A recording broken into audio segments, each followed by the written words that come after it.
자, 안녕하세요. 이번 시간 독해 실전해 보겠습니다.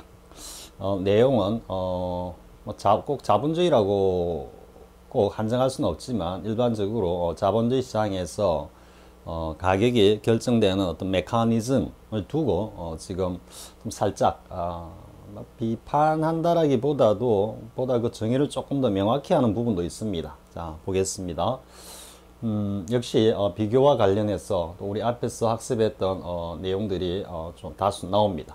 자, 보겠습니다. The market price. 자, 시장 가격입니다. 자, 시장에서 결정되는 가격이겠죠. 그러면 however 했습니다. 그리고 뭐라고 했습니다. 지금 뒤에 넘어가서 보지 않고 다 읽어보고 난 다음에 답을 갖다가 한번 확인해 보겠습니다. 자, it 했죠. it는 지금 앞에 나온 the market price라고 봐야 되겠죠. 그래서 시장 가격은 is the sharedness 였습니다. over 앞에 우리 share 샵 나왔죠, 그죠? 뭔가 그 남편을 덜 볶는 아내의 어떤 그런 모습을 shared라고 했는데 shared 나왔죠, 그죠? 이거는 다시 이야기하면 노련하다, 아주 skillful하다, 뭐 이런 의미. 또 되지만 좀 부정적으로 가면은 아주 노회하다 이런 의미로 쓰여요. 우리 노회한 정치인이다 이런 말 하죠.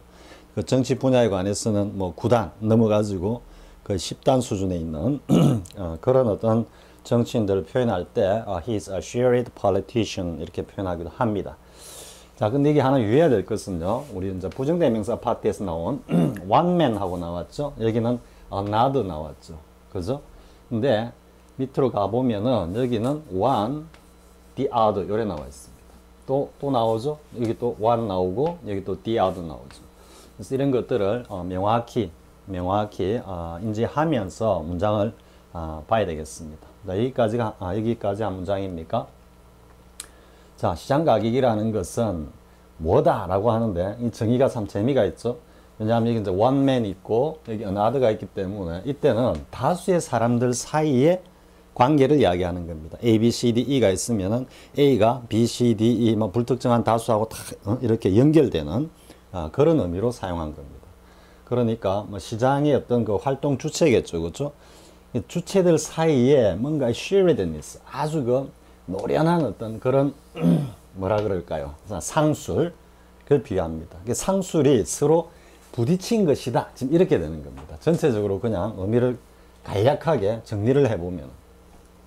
직역을 하자면 이래 되겠죠. 또 시장 가격이라는 것은 어떤 상인, 어떤 사람의 어떤 그 아주 노련함이 뭐가 그 외에 자신을 제외한 즉 시장에서 활동하고 있는 주체들의 다른 주체들의 어떤 노예함과 이렇게 서로 부딪혀 가지고 서로 싸우는 것이다. 지금 이렇게 지금 표현을 해 놓은 겁니다. 그러니까 시장 가격이라는 것은 결국 뭔가 이 내용과 관련이 되겠죠, 그죠? 앞에서 이야기한 이 내용을 그대로 연결시키면서 시장 가격이란 그 시장에서 시장 주체들 사이에서 뭔가 서로 뭐라 그럴까요? 뭐 굉장히 머리 싸움을 한다든지 뭐 하는 그런 어떤 결과로 나타난 어떤 결과물이다. 지금 이 정도 이야기하고 있는 겁니다. 이해할 수 있겠죠? 그러면서 이제 좀 더 shared ness를 그 다음 문장에서 조금 더 상세하게 설명을 해주고 있는 겁니다. 자, even, 심지어는 어떤 탐욕인데, 누구의 탐욕이냐면, one, 어떤 한 사람의 탐욕과 이때는 이제 느낌이 어떻게 옵니까? 막연한 이 사람 외의 사람들이 아니고 서로 거래하는, 흥정을 하는 상대방이죠. 그죠? the other가 나오면 to를 전제로 한다라고 그랬죠. 그래서 어떤 사람과 그 상대방, 어떤 사람의 탐욕과 그 상대방의 어떤 욕구가 심지어는 충돌하는 것이고, 저 말은 against는 뭐 어떤 의미가 있겠습니까? 좀 흥정하다라는 의미가 되겠죠, 그죠? 그리고 다 이렇게 이제 설명을 하는 겁니다. 그러니까 뭔가 이 앞에 나오는 이런 내용이라기보다는 뭔가 욕구와 탐욕이 서로 이렇게 막 흥정을 벌여가지고 나온 어떤 결과적인 어떤 그 가격이 실제 시장 가격을 형성하고 있는 거다 이런 의미죠. 자, 또 보겠습니다. one. 예. 어떤 사람은 어떤 당사자 일방은 one wants to sell for 했죠. 여기 for가 이제 가격을 나타내는 for라는 거 충분히 알겠죠. 여기는 뭐가 숨어 있겠습니까? 그냥 things라고 이해하면 되겠죠, 그죠? sell 자체가 판다라고 하는데 뭐 자동사로 써있지만 의미적으로는 이미 타동사적 의미를 가지고 있고요. 즉 이 things가 뭐에 상응하는 가격으로 이래 되는 거죠. 그러니까 I paid $10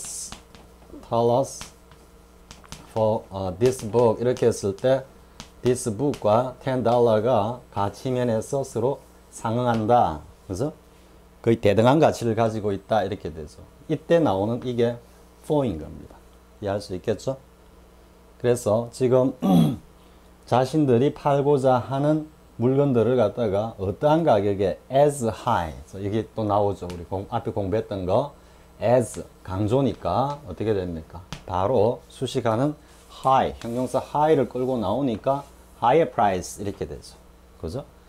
가능한 한 여기 나오는 게 이 as하고 연결이 되는 겁니다. as he can 하니까 가능한 한, 한 단어로 쓰면 뭐가 되겠습니까? possible이 되겠죠? as possible.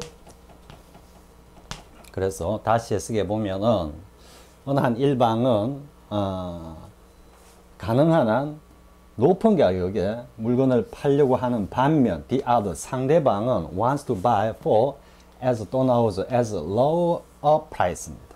가능한 한 낮은 가격으로 as he can he는 여기 나오는 one 저기 뒤에 나오는 the other 다 포함하는 개념이죠. 왜? 단수로 이야기했기 때문에요. they can이라고 이야기하는 게 아니고 he라고 단수로 표현한 거는 이 사람의 경우 또 이 사람의 경우 이렇게 지금 각각을 이야기하는 겁니다. 자, 이해할 수 있겠죠? 자, 이 정도 하고요. 자, 그 다음 보겠습니다. 이제 그 다음에 나오는 내용이 이제 실제로 적절한 due market price에 대해서 이야기를 하고 있는 겁니다. 적정한 시장 가격이 어떻게 형성이 되는가라는 내용입니다. 자, when there are numerous buyers 아주 수많은 구매자가 있고 또 수많은 판매자가 있을 때 이게 사실은 전통적인 고전경제학에서 말하는 하나의 적정 가격을 갖다가 형성하는 그게 뭐겠습니까? 보기에 나오지만 the invisible hand라고 그랬죠. 뭔가 보이지 않는 손이 시장 가격을 갖다가 아주 합리적으로 적절하게 결정한다라는 게 고전경제학에서 말하는 보이지 않는 손, 그죠? 공급과 수요가 적절하게 만나는 이 시점에서 공급량과 적정 가격이 형성된다라고 하는 이론이죠, 그죠? 이 이론의 가장 첫 번째 전제 조건이 뭐냐면은 구매자도 무수히 많고 판매자도 무수히 많다라는 게 첫 번째 전제 조건입니다. 이 고전경제학에서 말하는 시장 가격이 결정에 있어 가지고요. 그 다음에 완전 경쟁 시장이라는 겁니다. 완전 경쟁 시장. 그리고 이제 모두가 all 했는데 이 all은 numerous buyers고 numerous sellers입니다. 즉 판매자와 구매자 모두가 분사구문입니다. 모두가 뭘 알고 또 있어야 돼? knowing their business.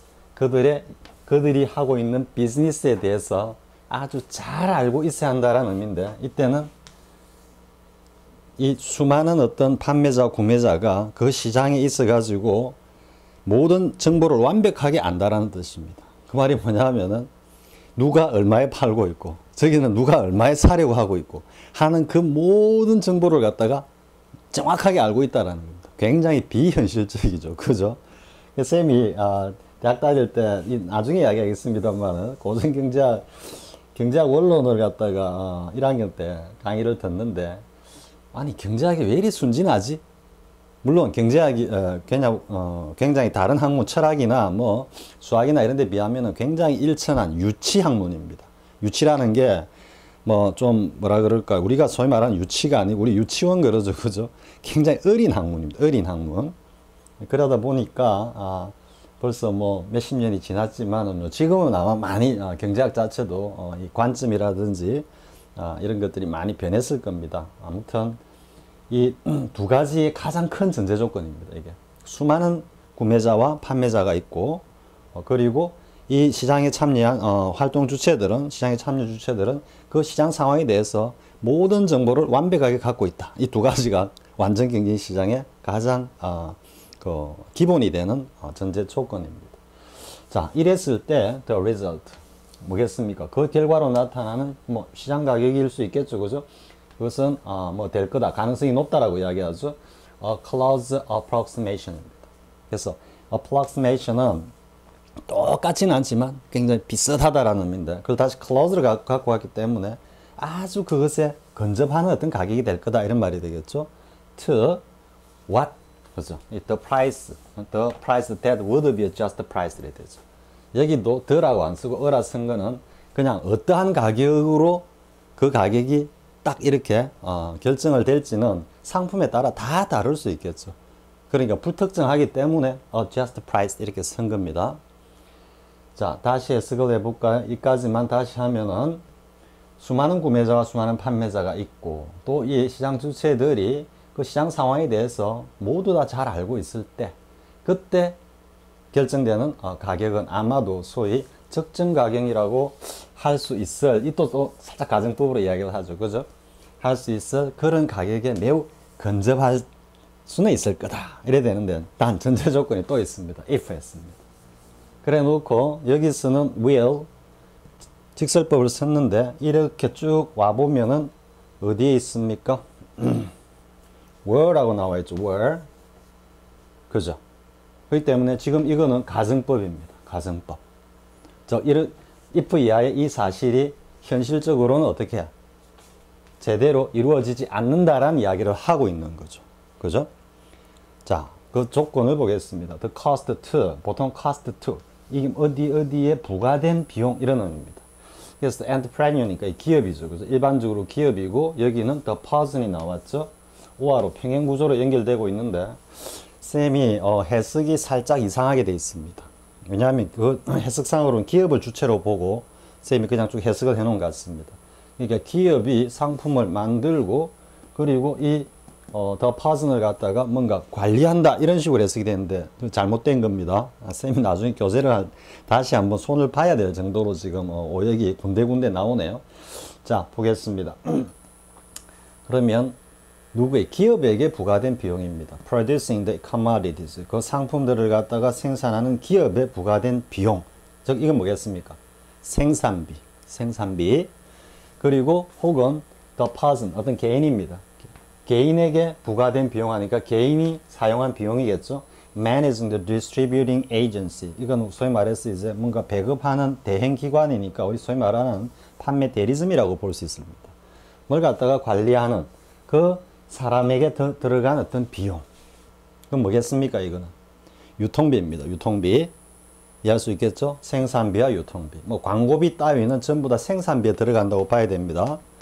그래서 생산비와 또 유통. 그러니까 어떻게 되겠습니까? 지금 한 그림을 그려보면 기업에서 이만한 코스트로 이 기업의 비용이라고 봅시다. 코스트로 하나의 상품을 생산하는데 이만한 비용이 들어갔다. 그럼 이걸 또 유통하는데, 그죠? 유통하는데 들어가는 또 비용은 이거는 퍼스널. 그죠? 그래서 이렇게 비용이 이제 다 올 해가지고 이것이 반영된다라는 이야기죠. 가격을 형성하는데 지금 그 이야기를 하고 있습니다. 그것이 근데 가정법입니다. 가정법.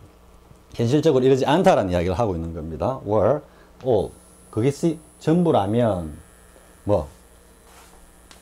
that should be taken into consideration 됐죠. 즉 마땅히 고려되어야 할 것의 전부라면이라고 이야기한 뉘앙스를 여러분 느끼겠습니까?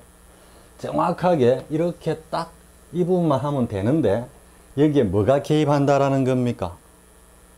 생산비 위에 기업 이윤. 기업 이윤은 또 다 다를 수 있겠죠. 그죠? 그리고 판매자의 이윤. 또 그 과정에서 이 흥정에서 벌어지는 어떤 또 다른 어떤 가격 결정 요인들이 있겠죠. 뭐 페이백, 백만이라든지, 그죠? 뭔가 이렇게 뭐라 그럴까요? 그거 반대 급부로 뭐 준다든지 하는 뭐 그런 등등의 여러 가지가 있을 수 있겠죠. 그죠? 그렇기 때문에 지금 이런 요소들은 결국 뭐다? 적정 가격을 갖다가 형성하는 데 있어가지고 뭔가 방해 요인이 된다, 이런 말이겠죠. 이것을 설명하고 있는 것들이 이 앞에 이 내용들이겠죠. 그죠?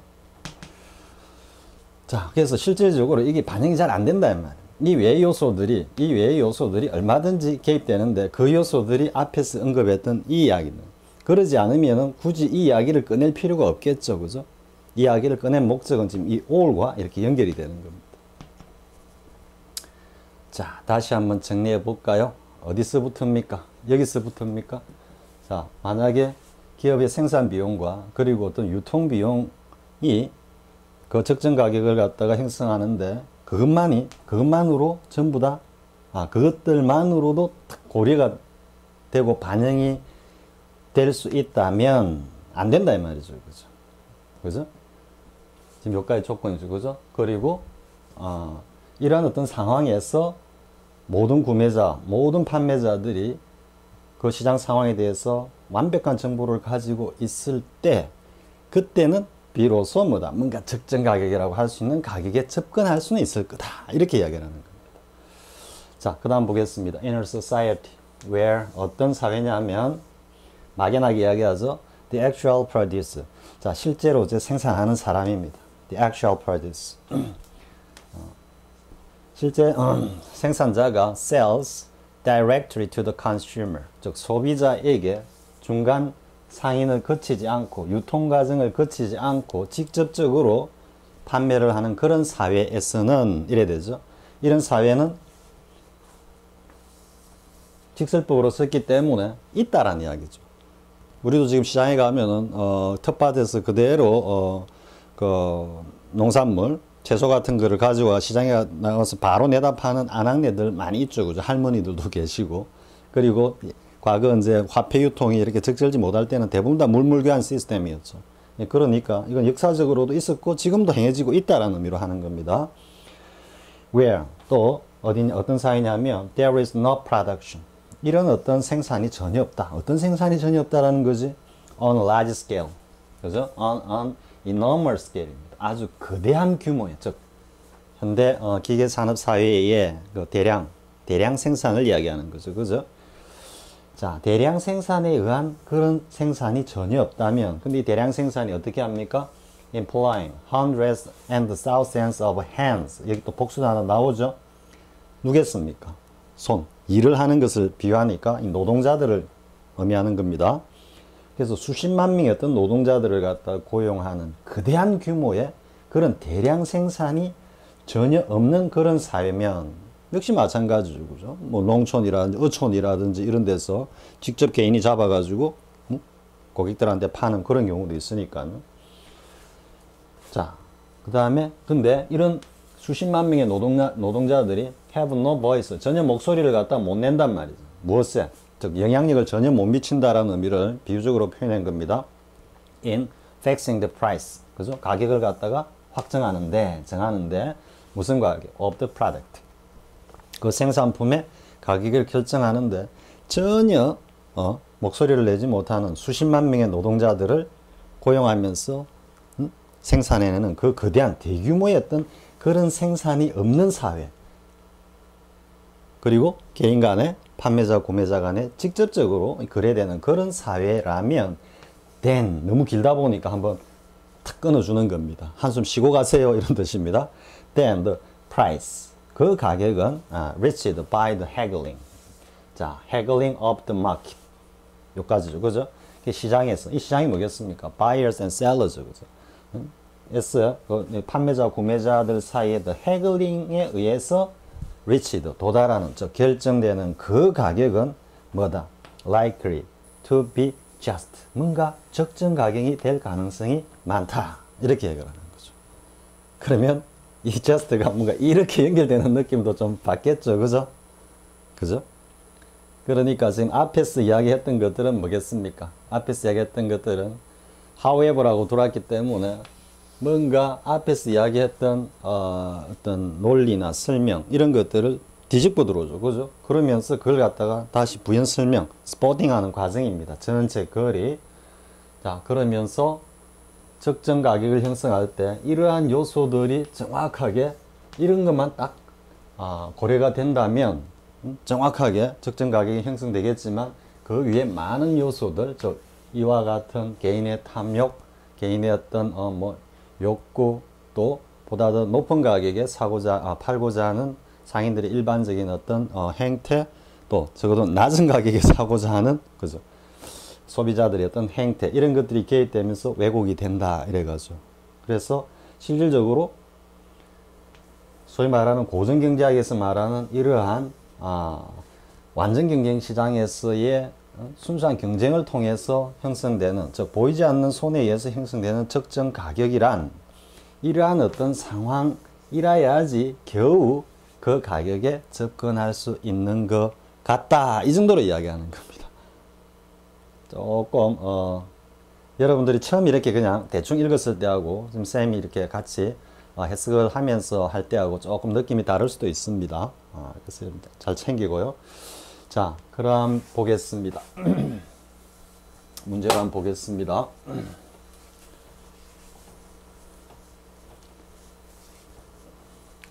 자, 밑줄 친 빈칸 A에 들어갈 알맞은 표현을 고르시오 이랬죠. 자, however 해놓고 그죠? 한번 가볼까요? The price market은 하지만 시장 가격은 has never been distorted. 한 번도 왜곡된 적이 없다. 무엇에 의해서? By the price mechanism. 즉 어떤 가격 메커니즘에 의해서 한 번도 왜곡된 적이 없다. 여러분 잘못 생각하면 이거 덕분에 한 번도 왜곡된 적이 없다 이래 해석할 수도 있습니다. 그거 아닙니다. 수동이기 때문에 price 가격 메커니즘이 이걸 갖다가 한 번도 왜곡한 적이 없다 이런 뜻입니다. 이해할 수 있겠죠, 그죠? 근데 지금 이 이야기를 하는 건 아닙니다. 뭐 가격 메커니즘이 invisible hand라고 하는 보이지 않는 손에 의한 측정 가격의 형성이 결국 price mechanism이죠, 그죠? 근데 이거 자체가 한 번도 왜곡한 적은 없겠죠. 논리적으로 따지면 완전 경쟁 시장이 형성이 되면, 그죠? 근데 이거는 현실에서 일어나지 않는 내용이죠, 그죠? 그렇기 때문에 답으로서는 적절치 않고요. 다음에 has always been determined by the invisible hand. 언제나 그 보이지 않는 손에 의해서 결정되어 왔다 라는데 전혀 아니죠, 그죠? 반대 이야기를 하죠. 자, 그 다음에 적정 가격은 일반적으로 뭐로 생각되는데 여겨지는데 being determined by the government, 정부에 의해서 결정되는 것 같다. 이거는 뭐 저 사회주의 경제 체제나 공산주의 경제 체제에서는 뭐 그럴듯 할 수 있는 내용이지만 자본주의 경제에서는 안 되겠죠. 물론 이제 뭐 최고 가격제, 최저 가격제 이런 걸 통해 가지고 시장의 어떤 불안정 상황을 좀 컨트롤하는 그런 기능은 정부가 담당을 합니다만은 일반적으로 뭐 이거는 말이 안 되는 거고, 그죠? 자, 그다음 5번 2번부터 보겠습니다. Makes the economic system operated by the major companies. 이 대기업들이죠, 그죠? 그래서 뭔가 경제 시스템을 갖다가 대기업에 의해서 돌아가도록 그렇게 만드는 것 같다.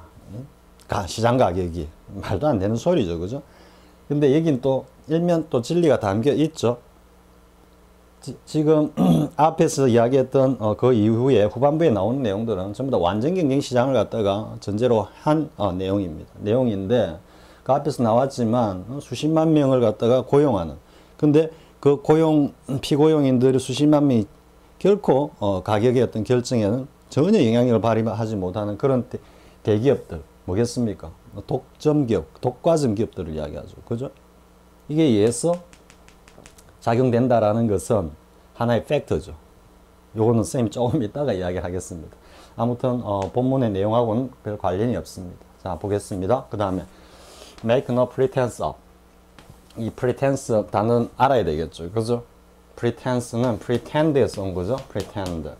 보통 뭐뭐 인치하다니까 그런 의도를 갖다가 드러낸 거기 때문에 뒤에는 to 부정사하고 연결이 된다 그랬죠, 그죠? 뭔가 살짝 남을 좀 기만하고자 하는 그런 어떤 의도를 담고 있는 표현이고, 같이 알아둬야 될 것은 붙여가지고 이렇게 make believe라고 쓴다 그랬죠. 뭐뭐 인체하다라는 거. 의미는 여기에 사람들, others라는 일반적인 사람들이 숨어 있다고 보면 다른 사람들로 하여금 뭘 믿게 하도록 만들다라는 사역동사적인 의미가 포함되어 있다, 이래 이해하면 됩니다. 자, 하나 해보면요. she 밑에 나와 있는지 모르겠습니다. she made no presence S죠. presence of being interested. 이렇게 하면 어떤 의미입니까? 여긴 뒤에는 in 뭐 어떤 대상이 있겠죠, 그죠? 그래서 make presence 하면은 뭐뭐 인치하다인데 뭐뭐 전혀 인치하지 않았다니까, 전혀 어떤 기미도 내 보이지 않았다 이 말이 되겠죠. 그래서 뭔가 관심이 있는 기미라고는 전혀 내 보이지 않았다. 겉으로 보기에 전혀 관심이 없는 것처럼 보였다. 이런 의미가 되죠. 여기 보면은 겉으로 보기에 전혀 그런 것 같지 않다. 이런 의미가 되겠죠. 그러면 being determined by justice. 정의에 의해서. 정의. 즉, 적정 가격에 의해서, 정의라고 하니까 적정 가격을 갖다가 형성하는 어떤 사회 메커니즘이죠. 이거는 위에 말하는 the invisible hand를 justice로 이해할 수도 있는 겁니다. 이는 어떠한 외부적인 어떤 요인이 개입하지 않는 아주 순수한 시장의 어떤 자체의 메커니즘, 작용이라는 의미를 담고 있기 때문에 이해할 수 있겠죠?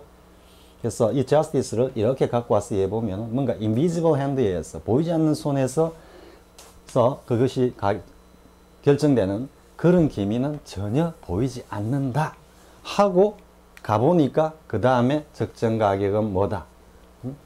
결국은 경제 행위를 하는 경제 주체들의 이익과 탐욕에 의해서 결정되는 거다라고 그 다음 이야기를 하고 있죠. 그죠? 그러다가 이제 어디 옵니까? when 어디 있습니까? 여기 있네.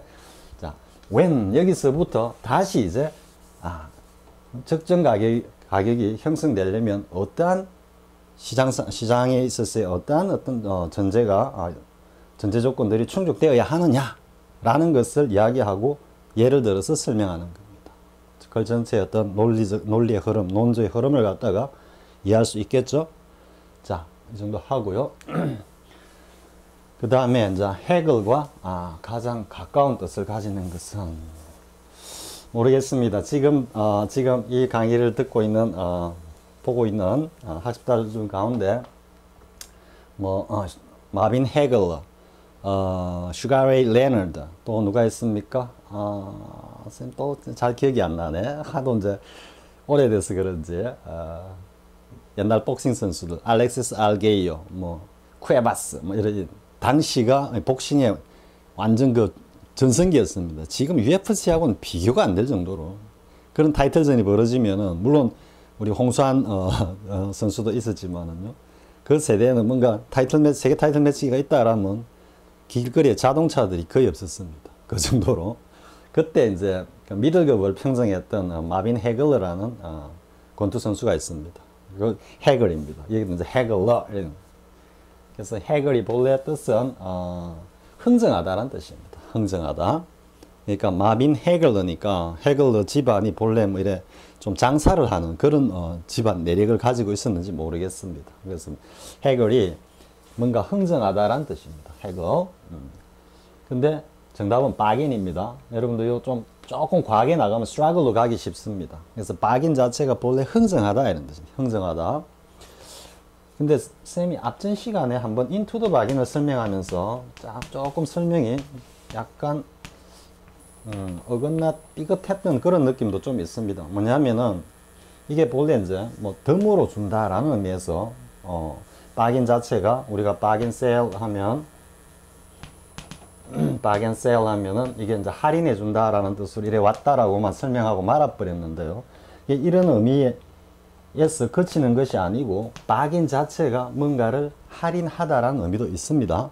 쌤이 그때 살짝 좀 놓치고 간 부분입니다. 그래서 bargain 자체가 흥정을 하는 이유가 뭐겠습니까? 자기에게 뭔가 이익이 되도록 하기 때문에 그죠? 구매자 입장에서 흥정하는 것은 그거 다 할인하는 거죠. 그죠? 그래서 할인하다라는 의미도 있습니다.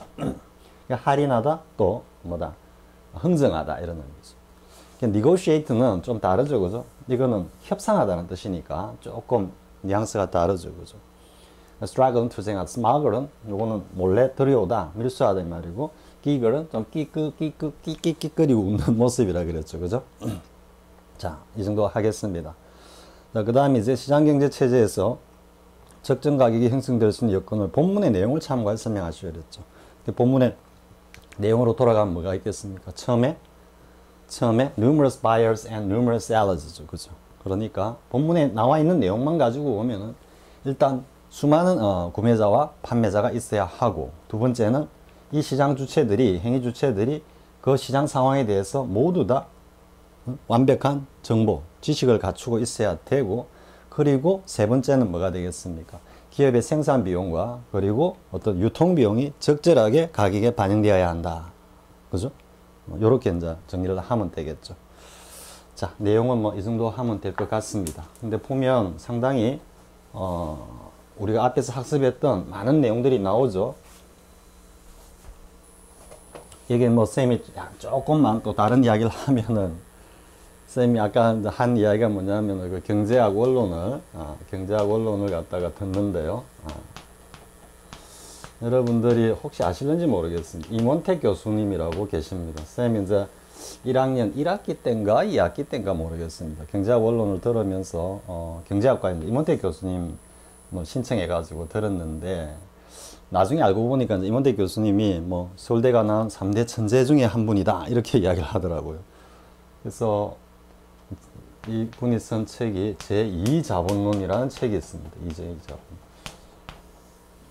그러니까 막스의 자본론이 제1자본론이면 이 임원택 교수님께서 자신이 쓰신 책은 제2자본론이라고 할 정도로 아무튼 이쪽 분야에 거두이십니다. 거두이시고, 근데 조금 이제 이 책의 제목에서 보듯이 당시 군사정권 시절에 조금 좌파적인 그런 어떤 성향의 이런 저술이라든지 뭐 이런 걸 빌미가 되었는지 모르겠지만 좀 고초를 겪었습니다.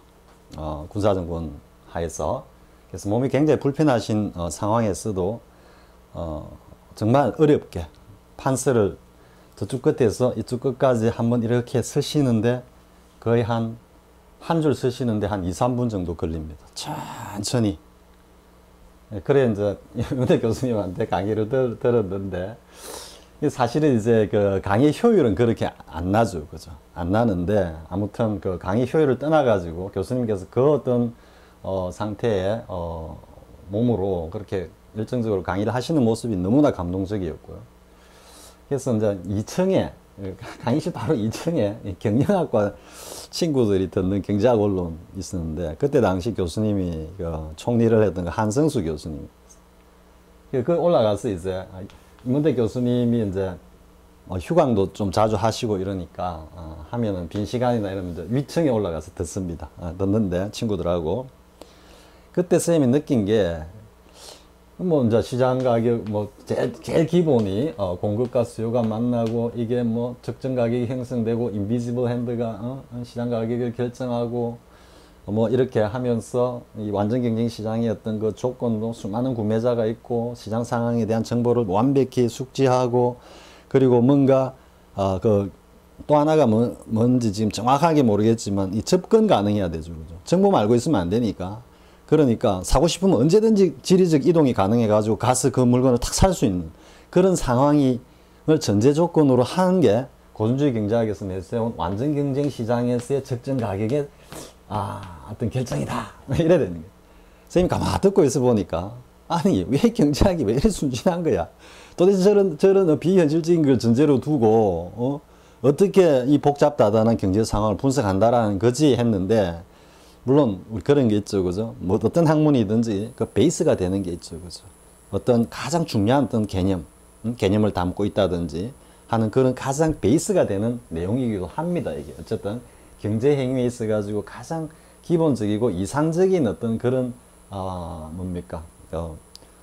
조건들을 전제로 하지만 그 나름 가치는 있는데, 뭐 듣고 있다 보니까 뭐 이렇게 너무 순진하다 했는데, 그때 쌤이 딱 생각한 게 뭐냐면은, 쌤이 이제 전공이 뭐 관련이 있으면 모르겠지만, 아니 왜 인간의 심리를 갖다가 반영하는 그런 경제학의 원리는 이론은 왜 없을까? 그때 당시만 해도 심리 경제학 이런 용어 자체가 없었습니다. 실제로. 그러니까 굉장히 오소독스한 것을 강조했을 때고요. 근데 이제 심리경제학이라는 것은 이게 뭐하고 연결되겠습니까? 광고하고 연결되거든요. 광고. 그러니까 적정 가격을 형성하는 시장의 안정적인 메커니즘을 갖다가 뒤흔드는 것이 뭐겠습니까? 이 광고예요. 광고. 이 광고가 결국 어디에서 나오는 겁니까? 다 여기서 나오는 거죠. 그죠? 그죠? 그래서 뭔가 이 심리가 반영된 그런 인간의 심리를 가장 중요한 요소로 하는 그런 경제학 이론이 오히려 보다 더 현실성 있는 건 아닐까, 뭐 그런 생각을 쌤이 했었습니다. 그러면서 이제 광고로 가면은, 광고는 이게 이제 이성적인 것, 감성적인 것, 이성이 호소하는 광고와 감성이 호소하는 광고가 있을 테고, 그리고 또 하나는 이건 이제 공익에 호소하는 뭐 이 한 세 종류로 쌤이 분류한 겁니다. 있을 거다 이런 생각을 하면서 뭔가 이러한 요소들이 뭐 경제 행위에 반영되는 혹은 경제 행위의 주요한 팩터로서 기능하는 그러한 어떤 이론이 나오는 것이 보다 더 실용적이고 현실적인 어떤 경제학이 될 것 아닌가 뭐 그런 생각도 한 적이 있습니다. 아무튼 문택 교수님하고는 사실 여담이 한 두 개 있습니다. 한 번은 중간고사인가 시험을 치는데 이제 세 문제를 주관식으로 세 문제를 딱 줬습니다. 1, 2, 3 이랬습니다. 이 중에 이제 자기가 자신 있는 내용 두 개를 갖다가 선택해 가지고 쓰라 이래 됐습니다. 근데 쌤이 사실 솔직히 이야기하면 강의실에 거의 뭐 이래 강의실을 별로 즐기지 않는 스타일이었습니다. 혼자 뭐 생각하고 아니면은 친구들하고 올려가지고 좀 바깥을 막 나돌고 하는 그런 스타일이었어. 한 번은 이제 시험 문제 중에 하나가 나머지 두 개는 모르겠고 하나는 이거는 워낙 이제 혼자서도 막 공부한다고 한 내용인데 그게 뭐냐면 가계의 수요 탄력성과 이제 전공하신 분들은 아실 겁니다. 가계 수요 탄력성과 그 총 지출, 총 비용, 총 지출에 관한 그 상관관계입니다. 그것을 갖다가 어쨌든 설명하라 이래 됐습니다. 근데 쌤 기억이 그때 임은택 교수님께서 들어오셔가지고 그 부분을 강의를 하시는데 한 5줄 정도 쓰신 것 같습니다. 근데 이게 뭐냐면은 이게 경제수학이었습니다. 경제수학. 근데 경제수학은 사실 경제학과 전공하는 친구들만 했지 타 학과의 학생들이 그것도 1학년 차에 이 경제수학을 잘 안 합니다. 사실은 안 하는데 쌤도 역시 안 했죠. 안 했는데 경제수학으로 이게 딱 한 5줄 정도로 딱 증명을 했었습니다. 그 기억이 나는데 쌤이 이거를 도저히 못 듣겠는 기억이 안 나는 거예요. 그래가지고 할 수 없이 이건 고등학교 때 공부했던 수학 뭐 나눴다 어디 쓰겠어 한번 해보자 이래가지고 이 한 문제를 쌤 당시에는 이제 공통수학이죠. 공통수학. 그러니까 뭐 인수분해부터 해가지고 가장 기본적인 함수 기본 뭐 이래가는 거예요. 그러다가 이제 그게 수 1, 수 2로 가고 수 1은 문과고 수 2는 이제 뭐 복소수, 벡터, 초월함수, 미적분까지 이래 들어가는 그 수 2의 이과생들이 하는 수학이었는데 그래서 공통수학으로 딱 보니까 이 딱 조건이 6가지로 나뉘더라고요. 그래서 그 딱 50분 동안에 6가지로 나눠가지고 공통수학으로 탁 전부 다 증명을 해놓은 거예요. 공통수학으로. 이 경제수학으로 하면 한 5줄 정도면 되는 걸 가지고 8절지 앞뒤로 새까맣게 그 딱 한 문제만 딱 이거 딱 제출을 했다. 그게 그 학기에 아마 체육 빼고 유일한 A였을 겁니다. 한 문제밖에 안 했는데도. 교수님이 직접 채점을 하신 건지 조교가 채점을 한 건지 모르겠지만 아마 그 성의에 좀 점수를 잘 주신 거 아닌가 그런 생각이 좀 들기도 하고요. 또 한 번은 옛날 한참 뒤에 이제 교수님께서 은퇴하시고 난 다음에 과천에서 길을 가다가 문득 마주쳤습니다. 그래서 인사를 드리고 교수님 강의 들었던 옛날 학생이다 하니까 뭐 너무 반가워하시는 거예요. 경제학과 이제 제자인 줄 알고 근데 경제학과가 아니고 이쪽입니다 하니까 그런 거냐라고. 그래서 제가 뭐 한참 이야기를 나누다가 그 제2자본론 이야기를 꺼내면서 그때 지금은 사실 서울대 교수로 있는 굉장히 그 절친한 친구가 당시 경제학과 다니고 있을 때인데 그 하숙방에 갔다가 제2자본론이 꼽혀 있는 걸 보고 쌤이 한번 읽어볼 거라고 읽다가 한 50페이지 정도 나가다가 던져버렸습니다. 너무 어려워가지고. 그래서 그 이야기를 이제 말씀을 드렸더니만 교수님께서 그래 어렵지. 근데 그래도 요즘은 너무 공부를 안 하는 것 같아. 교수님께서 그렇게 말씀을 하시더라고요. 그래갖고 뭐 가신 데까지 바래다 드리겠다 이러니까 괜찮다고 뭐 그때까지만 봐도 건강은 혼자 이렇게 다니실 정도 걸어 다니실 정도가 되니까 그러더니만 이제 그러시더니만 갑자기 가는데 부르더니만 전화번호를 막 적어 주시는 거예요. 뭔가 필요한 거 있으면 전화해라고 꼭 전화해라고. 그래서 쌤이 그 이후로 한 번도 전화를 못 드렸습니다. 저는 뭐 쌤이 만약 뭐 경제학과 출신이라든지 이러면 마땅히 당연히 찾아뵙고 했어야 되는데 뭐 그럴 계기도 없었고 아무튼 그랬습니다. 선생님 지나간 좀 생각이 나고요. 경제학이 보면 아직까지도 경제학이 참 좀 어리다, 순진하다, 좀 좋게 이야기하면 순수하다 이렇게 볼 수 있는데 그러다 보니까 현실에서는 너무나 많은 뒤통수를 맞는 거죠. 실질적으로 현실은 경제학이라는 이 학문을 갖다가 너무 왜곡시키면서 그죠? 좀 학대한다고 할 정도로 좀 그런 그런 생각이 드는 학문의 한 분야이기도 합니다. 자, 아무튼 이 정도 하겠습니다. 쌤 이번 시간도 조금 뒤에 또 다른 이야기가 좀 길어졌는데요. 자, 이 정도 하고 다음 시간은 문법 두 번째 꼭지로 이어지겠습니다. 자, 수고하셨습니다.